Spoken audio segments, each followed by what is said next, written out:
नमस्कार dark diary परिवार। आजको फाइल नम्बर 1 खोल्दैछु। तयार हुनुहुन्छ? कल्पना गर्नुस् त 9 जना अनुभवी पर्वतारोही एकै रात आफ्नो टेन्ट आफै चिरेर बाहिर भागे। तर किन? आजसम्म यसको वास्तविक उत्तर पनि कसैले पाएको छैन।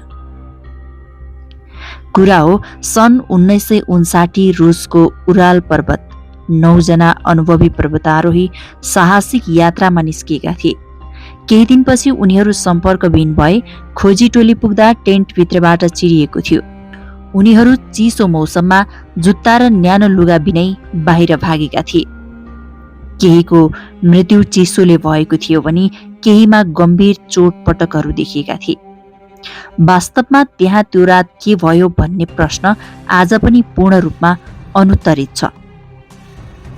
तपाईलाई के लाग्छ? यो घटना थियो वा अझै लुकेको कुनै रहस्य छ? आफ्नो विचार कमेन्टमा लेख्नुहोस्।